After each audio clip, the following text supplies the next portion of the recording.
नमस्कार। इस संवाद में प्रोफेसर जगदीश्वर चतुर्वेदी बता रहे हैं कि लोकतंत्र में राष्ट्रवाद के खतरे क्या हैं। महात्मा गांधी ने स्वतंत्रता दिवस पर संदेश क्यों नहीं दिया। प्रोफेसर जगदीश्वर चतुर्वेदी बता रहे हैं कि राष्ट्र किसे कहते हैं और लोकतंत्र के लिए क्या जरूरी है। लोकतंत्र के लिए संसद जरूरी है या जन जरूरी है। राष्ट्रवाद और लोकतंत्र में क्या विरोध है। प्रोफेसर जगदीश्वर चतुर्वेदी अपने संवाद में बता रहे हैं कि लोकतंत्र बल के दम पर नहीं लाया जा सकता। आज सबसे ज्यादा हमले फेडरल स्ट्रक्चर पर हो रहे हैं। वो सवाल कर रहे हैं कि स्त्रियों मुसलमानों तक लोकतंत्र के फायदे क्यों नहीं पहुंचे, कि लोकतंत्र में स्त्रियां और मुसलमान दांव पर हैं। तो आइए सुनते हैं प्रोफेसर जगदीश्वर चतुर्वेदी का ये संवाद नया जमाना से साझा। बापू, देश के लिए कोई संदेश दीजिए, क्योंकि डेमोक्रेसी आ गई है, हम लोग संप्रभु राष्ट्र बन गए हैं। जो महात्मा गांधी पूरे स्वाधीनता आंदोलन के अनचैलेंज लीडर थे, लेकिन जब डेमोक्रेसी आई और संप्रभु राष्ट्र का उदय हुआ तो महात्मा गांधी ने बहुत ही विनम्रता से ये बात कही कि मेरे पास देश को देने के लिए कोई संदेश नहीं है। और ये जो घटना है ये साधारण घटना नहीं है। ज्यादातर लोगों का ध्यान नहीं जाता कि महात्मा गांधी ने संदेश क्यों नहीं दिया। एक चीज थी, महात्मा गांधी समझते थे इसे। ऐसा नहीं नेहरू नहीं समझते थे, और भी लोग समझते थे, लेकिन महात्मा गांधी जितने शिद्दत के साथ में उसे फील करते थे, वो चीज क्या थी कि हमारे यहाँ फ्रीडम मूवमेंट तो चला, साम्राज्यवाद के खिलाफ संघर्ष तो चला, लेकिन उसमें हमारा नेशनलिज्म से पीछा नहीं छूटा। और ये जो उपनिवेशवाद विरोधी संघर्ष में अगर राष्ट्रवाद से आपका पीछा नहीं छूटता और राष्ट्रवाद आपके साथ नत्थी होकर चला आता है, जो कि भारत विभाजन तक चला आया, और वो फिर राष्ट्रवाद जो है वो डेमोक्रेसी में भी दाखिल हो गया। और ये चीज बहुत ही चिंता की चीज थी, आज भी ये चिंता की चीज है। क्यों ये चिंता की चीज है कि महात्मा गांधी ने संदेश नहीं दिया। महात्मा गांधी कह ही सकते थे, एक अच्छा संदेश दे ही सकते थे। उनकी किसी से लड़ाई तो थी नहीं, उनकी इच्छा के अनुसार ही सरकार बनी थी। इसके बावजूद उन्होंने संदेश नहीं दिया, और ये चीज बहुत महत्वपूर्ण है, इसे अंडरस्टिमेट नहीं किया जाना चाहिए। क्योंकि हम सारी लड़ाई जीतने के बावजूद भारत विभाजन की विभीषिका पर खड़े थे, और हमारे सामने भविष्य था डेमोक्रेसी का। अब यहां से असल काम हमारा शुरू होता है, जिस पर कि कायदे से विचार करने की जरूरत है। जैसा कि अभी मेरे पहले जो बोल रही थी, वो उन्होंने एक बहुत ही अच्छी बात कही कि हम भूल गए कि आखिर ये हमारे पास से कैसे चला गया। हमें मालूम नहीं है कि आज़ादी hमारे पास से, और उस तरह की फीलिंग्स जो पहले स्वाधीनता आंदोलन से जुड़ी हुई कहानियों की फीलिंग्स थी, वो आखिर हमारे पास से कैसे चली गई। देखिए, एक साधारण सी बात है, मैं उसे थ्योरी के तौर पर नहीं समझाना चाहता, मैं बहुत ही सिंपल ढंग से समझाना चाहता हूँ। हम जैसे कहते हैं ना, राष्ट्र किसे कहते हैं हम लोग? क्या वो ज्योग्राफिकल बाउंड्री है? क्या वो ये विभिन्न किस्म के इंस्टीट्यूशंस हैं? जी नहीं। राष्ट्र का मतलब है देश का सामाजिक यथार्थ। देश के सामाजिक यथार्थ को अगर आप देखेंगे तो राष्ट्र समझ में आएगा। अब बाउंड्रीज देखेंगे तो सेना दिखाई देगी, पुलिस दिखाई देगी, बीएसएफ दिखाई देगी, तमाम किस्म के हथियार दिखाई देंगे, जो जिसका कि हम लोग प्रदर्शन करते रहे हैं, आज भी करते हैं। तो लोकतंत्र के विकास की और आजादी के विकास की पहली सीढ़ी है कि आप नेशन को देखने की, राष्ट्र को देखने की दृष्टि साधारण लोगों में विकसित करें। वो अर्जित करनी पड़ती है। वो ऐसा नहीं कि डेमोक्रेसी आ गई तो अब सब लोग डेमोक्रेटिक हो गए, वोट देने लगे तो सारे लोग नागरिक हो गए।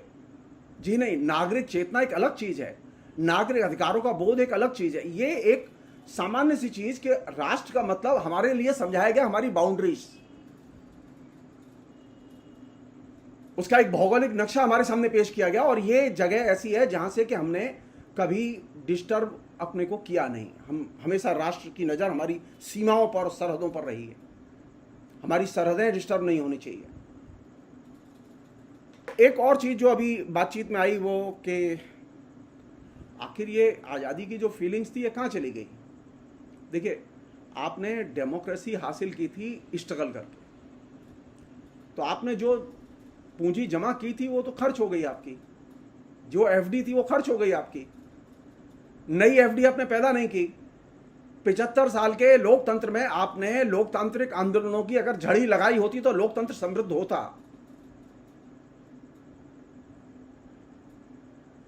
दूसरों को दोष देने से कोई फायदा नहीं है। वो जैसे पहले थे अंग्रेजों के जमाने में वैसे ही आज हैं। सवाल यह है कि डेमोक्रेसी के लिए स्ट्रगल चाहिए या डेमोक्रेसी के लिए पार्लियामेंट चाहिए। यहां एक भेद हमारे जहन में उतार दिया गया कि हमें डेमोक्रेसी के लिए संसद चाहिए, इलेक्टेड प्रतिनिधि चाहिए और ऐसे लोग चाहिए बहुत ईमानदार हों वगैरह वगैरह।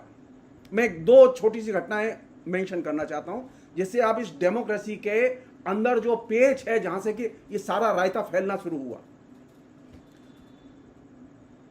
भारत विभाजन की तो हम सब लोग बात करते हैं। तेलंगाना के किसान आंदोलन की बात क्यों नहीं करते आप लोग? तेलंगाना में 10 लाख एकड़ जमीन हैदराबाद के निजाम की किसानों ने ऑक्यूपाई की, किसानों में बांटी गई और वहां उस किसान आंदोलन का जम के दमन हुआ और यह 46-48 के बीच की घटना है।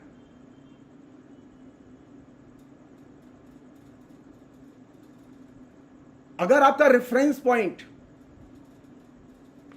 भारत विभाजन होगा और नेशनलिज्म होगा तो निश्चित तौर पर जहां जिस गर्त में हम गए वही गर्त होगा।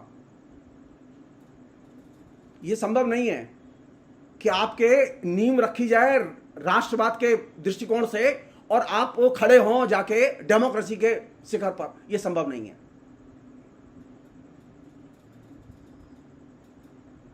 साधारण आंदोलन नहीं था वो। 10 लाख एकड़ जमीन हैदराबाद के निजाम की छीन के किसानों में बांटी गई थी और भारत की सेना ने जम के वहां पर दमन किया और 50,000 से अधिक लोग गिरफ्तार करके कम्युनिस्ट पार्टी के वो जेल में डाल दिए गए। क्या अपराध था उनका? आपको कहीं ये भारत के बारे में जब विचार करते हैं और भारत में जब दाखिल होते हैं कभी दिमाग में ये चीज आती है? क्यों मैं ये बात कह रहा हूं? जब पहला लोकसभा का चुनाव हुआ 1952 में, तो उस लोकसभा के चुनाव में सबसे अधिक वोट मिला था आंध्रा किसान सभा के प्रेसिडेंट को। हिंदुस्तान में पटेल और नेहरू को भी वोट नहीं मिले थे, इतने बड़े मार्जिन से वो जीता था वो व्यक्ति, और वो अनचैलेंज लीडर था किसानों का तेलंगाना में।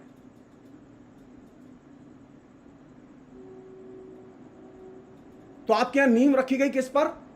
जिसको कि आपको याद है, लेकिन जो चीज एक्चुअल में आपके हाथ से निकल रही थी, ये जो आप जीटी रोड आज देखते हैं ना, जितना बड़ा विशाल, पहली बार ये महसूस हुआ सरकार आते ही कि उन इलाकों में आंध्रा के सेना का पहुंचना बहुत मुश्किल है।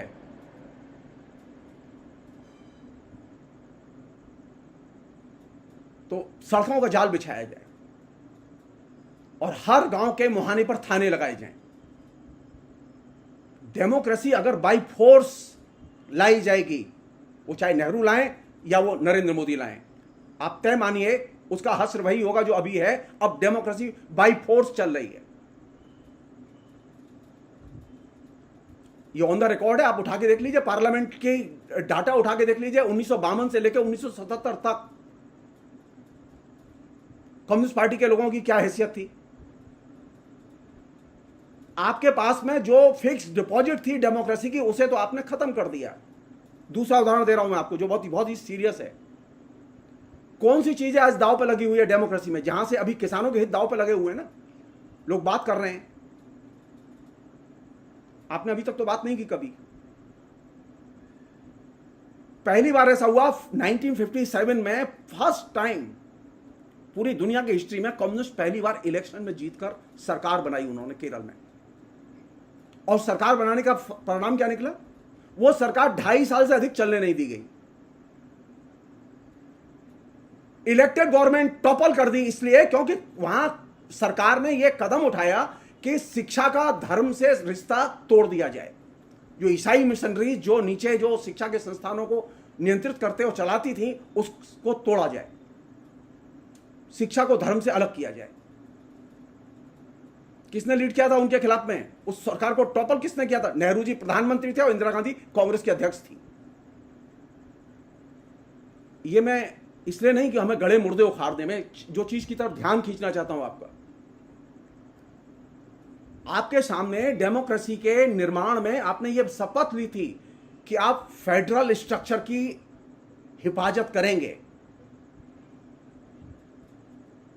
हम रिव्यू कर रहे हैं ना आज, तो हमें देखना होगा हम रिव्यू करके कि हमने क्या किया और क्या क्या खोया। फेडरल स्ट्रक्चर को हमने बचाया या कमजोर किया या ताकतवर बनाया? आज सबसे ज्यादा हमले हो रहे हैं फेडरल स्ट्रक्चर पर, क्योंकि आपने आरंभिक जो फॉर्मेशन का फेज है डेमोक्रेसी का, उसी में आपने किसको टारगेट किया? पहले किसान को किया और दूसरा टारगेट किया आपने फेडरल स्ट्रक्चर को। ये दो बहुत महत्वपूर्ण चीजें थी, इसने डेमोक्रेसी को कमजोर किया। थर्ड चीज और इंपॉर्टेंट चीज,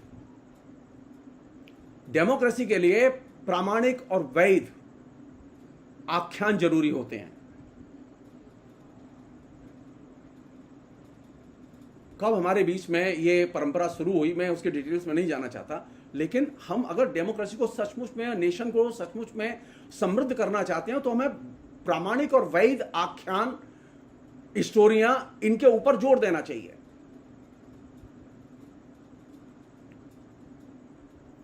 आपने कभी वेस्टेड इंटरेस्ट के जरिए बहाने कोई चीज शुरू की थी, आज वो एक इंस्टीट्यूशनलाइज फॉर्म ले चुकी है, जहां के एकदम अवैध स्टोरियां, अप्रामाणिक स्टोरियां, और वे इफरात में फैली हुई हैं, हर घर में फैली हुई हैं, हर व्यक्ति को उसने अपनी ग्रिप में ले लिया है। मैं सिर्फ एक उदाहरण दे रहा हूं जिससे कि ये बात आगे बढ़े और थोड़ा सा प्रवोक करूं मैं आप लोगों को। पंचवर्षीय योजनाएं बनाई गई तो सारी इंप्लीमेंट की गई। सारी इंप्लीमेंट करने के बाद में 1975-76 में यह पता चला कि पंचवर्षीय योजनाओं के जो लाभ थे वो स्त्रियों के पास नहीं पहुंचे।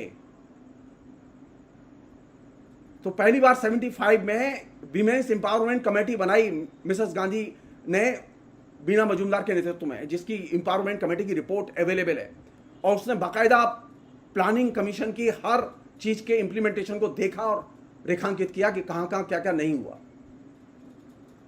तो आपकी प्लानिंग तो थी, उदार डेमोक्रेसी भी थी, लेकिन वो डेमोक्रेसी और उसके फायदे स्त्रियों तक नहीं पहुंचे। और वीमेन्स एम्पावरमेंट कमेटी की रिपोर्ट अवेलेबल है, वो पार्लियामेंट में भी रखी गई। सेकंड एस्पेक्ट जो बहुत इंपॉर्टेंट एस्पेक्ट है इस पूरे प्रसंग में, अब 2007 के करीब हम आए, 2006-07 के करीब आए, तो 2006-07 में जब मनमोहन सिंह थे, तो उस समय यह सवाल उठा कि मुसलमानों के बीच में ये डेमोक्रेसी और उसके फायदे पहुंचे ही नहीं है, और लगातार कैंपेन चल रहा है मुसलमानों के तुष्टीकरण का। सो अल्टीमेटली सच्चर कमीशन बना और सच्चर कमीशन की रिकमेंडेशन आई और उसकी फाइंडिंग्स बहुत ही चौंकाने वाली फाइंडिंग्स थी, और उसमें यह चीज निकल के आई कि प्लानिंग का कोई भी इंपैक्ट शिक्षा में और रोजगार में और तमाम किस्म की नौकरियों में मुसलमानों के पास पहुंचा ही नहीं है।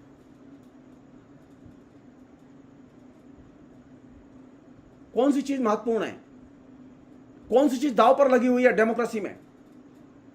औरतें दांव पर लगी हुई हैं और मुसलमान दांव पर, अल्पसंख्यक दांव पर लगे हुए हैं।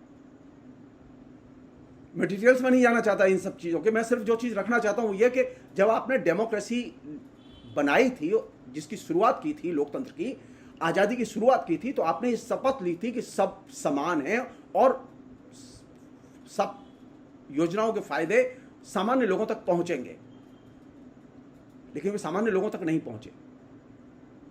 और ये कोई छुपा हुआ तथ्य नहीं है। जब आप कष्ट में होंगे तो ये सवाल तो उठेगा ना, जैसा कि अभी शुरू में मेरे पहले वक्ता ने कहा था कि हम भूल कैसे गए।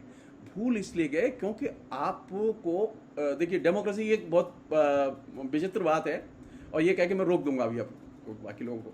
वही विचित्र बात यह है कि डेमोक्रेसी जो है आपकी स्मृति को छीन लेती है।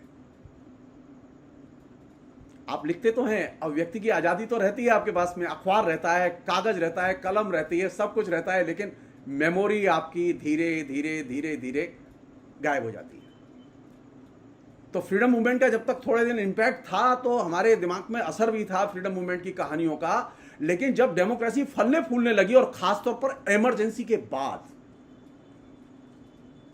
जो नया उभार था डेमोक्रेसी का एंटी इमरजेंसी वेव के जरिए, उसने आपकी मेमोरी और आपकी स्मृति के सारे हिस्से को एक सिरे से उखाड़ के फेंक दिया।